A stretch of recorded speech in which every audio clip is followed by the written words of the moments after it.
Everyone, welcome to my new blog. কেমন আছো তোমরা সবাই? আশা করছি সবাই খুব ভালো আছো। আজকে নিয়ে এলাম একটা পিঠার রেসিপি। তো চলো শুরু করা যাক। প্রথমে প্যান গরম করে এখানে দিয়ে দিচ্ছি 1/4 কাপ চিনি। এটা থেকে আমি ক্যারামেল তৈরি করে নেব।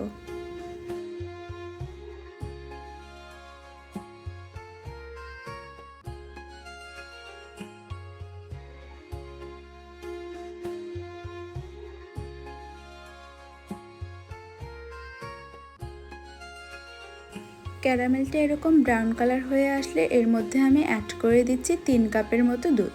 এটা খুব ভালোভাবে জাল করে নিতে হবে।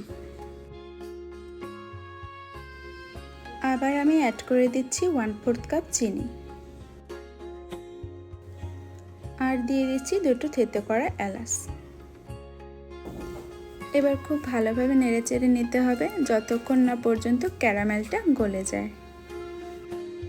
বেশ কিছুক্ষণ সময় পর্যন্ত জাল করে নিতে হবে। এবার একটি বোলে নিয়ে নিচ্ছি রুম টেম্পারেচারে থাকা 3টা ডিম।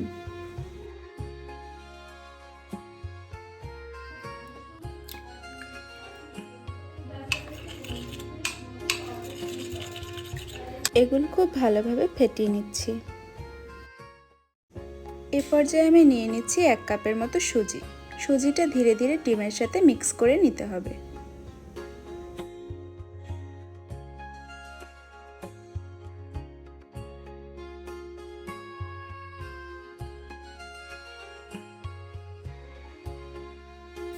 এবার ব্যাটারটা খুব ভালোভাবে মিক্স করে নিতে হবে। এবার আমি দিয়ে দিচ্ছি সামান্য লবণ এবং খুব ভালোভাবে মিক্স করে নিচ্ছি।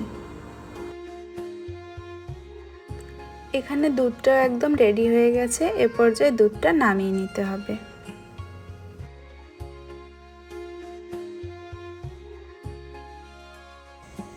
এবার প্যানে তেল গরম করে এখানে আমি ব্যাটারটা এক এক করে দিয়ে দিচ্ছি।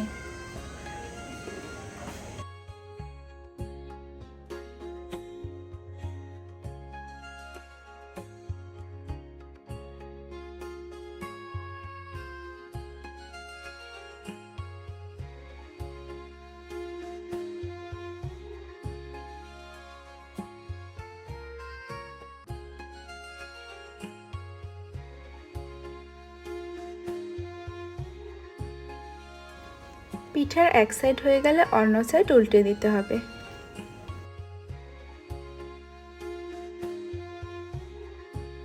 পিঠাটা খুব বেশি সময় ধরে ভাজা যাবে না।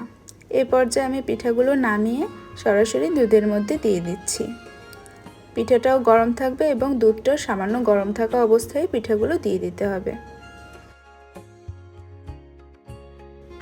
অবশিষ্ট পিঠাগুলো আমি ভেজে ঠিক সেমভাবেই দুধের মধ্যে ভিজিয়ে নিচ্ছি।